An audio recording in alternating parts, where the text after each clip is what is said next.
This gospel is so huge, but I don't know what should I talk about, really. So most of the priests actually skip the whole gospel because it's too much, okay? And I'm going to do this too. Because this is, I think, designed for Good Friday when you talk about Passion specifically. This Sunday, it's called Palm Sunday. So I'm going to talk about palms and other stuff that happened in the first gospel that you just heard, that was read in the back of the church. Palm branches. You still have them? Right? Show me the branches. That's your opportunity. No matter how old you are, you can be like a kid right now. Just yes, okay, good. In the ancient world, which is Jesus' time, palm branches were the symbols of victory. Okay, so that's why we're doing this. Which you should ask yourself the question: why are we celebrating like the victory if it's still ahead of us, right? We know what's going to happen on Holy Thursday, Good Friday, Easter Vigil. But so we are just a few days, before all these events, and we are already celebrating the victory. Which actually, if you start thinking about it, it seems really weird. Why are we? It's like Merge Madness, right? It's tomorrow is the final. And guess what? Let's say that San Diego is celebrating today the victory that is going to happen tomorrow. Because we don't know what's going to happen tomorrow, right? Who wins? But one of the teams celebrates today. Is it weird?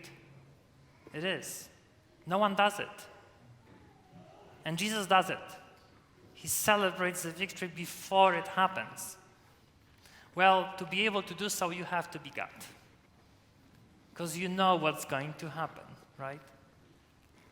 You know what's going to happen. That's why the palm branches, the symbol of victory. For the Romans, because you still have them in the Holy Land at Jesus' time, for them, palm trees even, in general, they are not native of Italy. They were brought to Italy. So now if you go to Italy, to Rome, you can see palm branches everywhere, palm trees. Well, it was brought there. It was brought.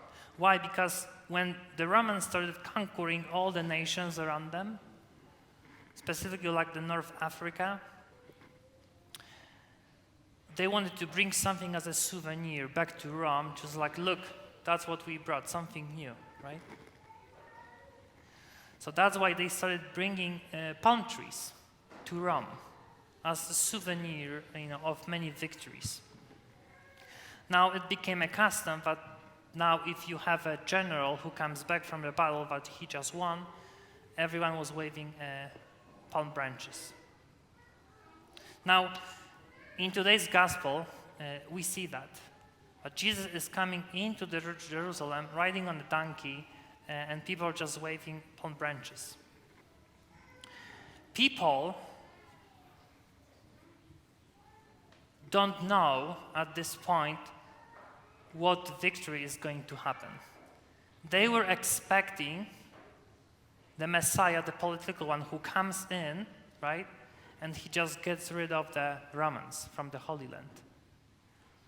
Even if you look into the scriptures, that was the fulfillment of the prophecy in Zechariah 9, but the Messiah is riding on a donkey into his own city, Jerusalem. So when people saw Jesus, this guy who feeds people for free, heals people for free, raises people from the dead for free, it's awesome. Finally, he's in Jerusalem, riding on a donkey. Till this point, Jesus was hiding his kingship and his divinity, right? He used to tell people, don't tell anyone. But what did they do? They told everyone. So he was hiding for a few weeks of his ministry. Now he's coming into Jerusalem openly declaring, I am the king. I am the Messiah. Because he knows the time has come. It's time to do it. Now, the question needs to be asked, what victory are we talking about? Because you know the whole story already, which is better for you than the apostles, because they had no idea. They were expecting Jesus to be the political Messiah. Really. That's what they were expecting. In all these like arguments between them, can we sit at your left and on your right in your kingdom? Because they were expecting him to be king, sitting in a palace. Jesus is declaring already the victory over original sin. That's what's happening right now. He knows what will happen on Good Friday and then Easter, right? But he's telling them now, finally, I'm coming to defeat your enemy, the devil. That's the enemy, not the Romans. They're like nothing to me. The devil, he's the enemy. That's what's happening. Original sin. Now, you have to remember the story of the devil in the book of Genesis. Remember how he told Adam and Eve that, yes, it's totally fine to eat the fruit, but God told you not to.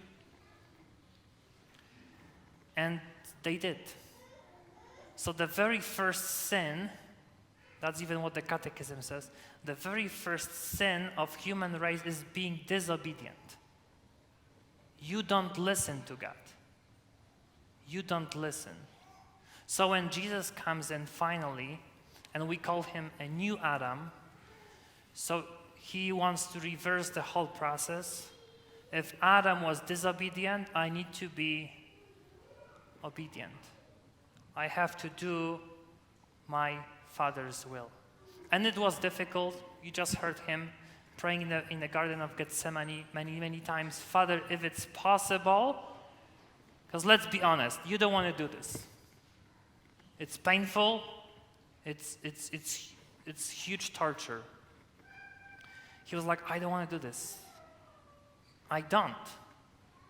But if it's your will, I will obey. This is the king.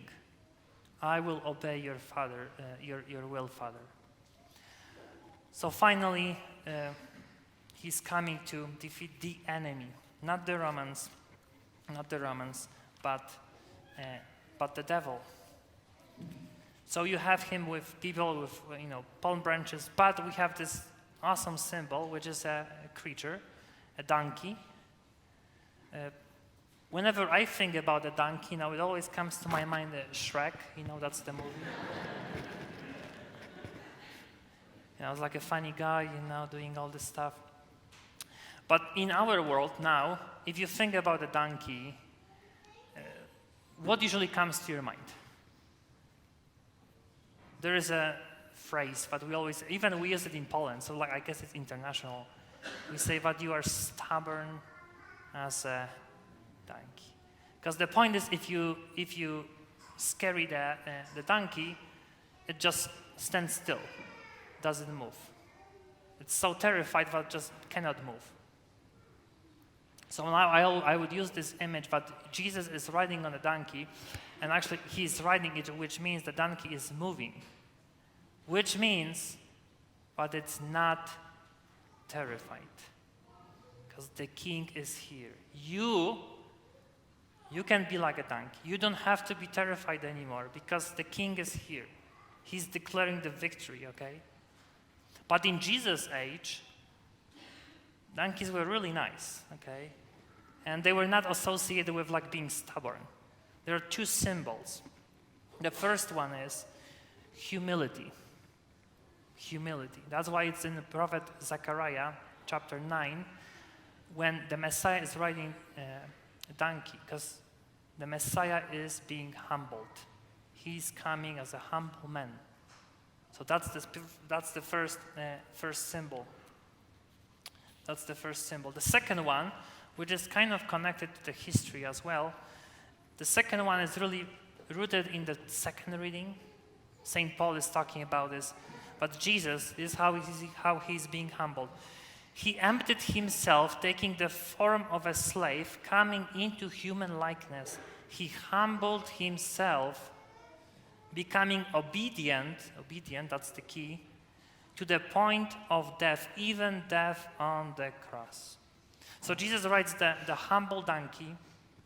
into the city because he writes, the virtue of humility.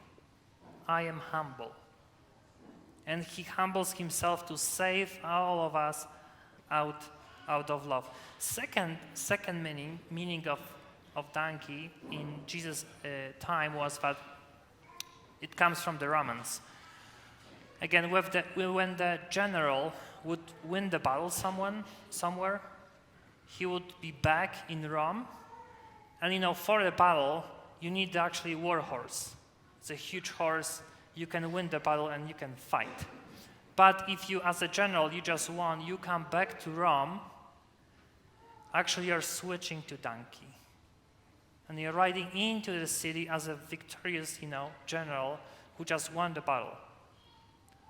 Why? Because donkey, again, if you scare a donkey, it just stands still. For battle, it's useless. When you are on a donkey, you expose yourself. You are defenseless. You are humble.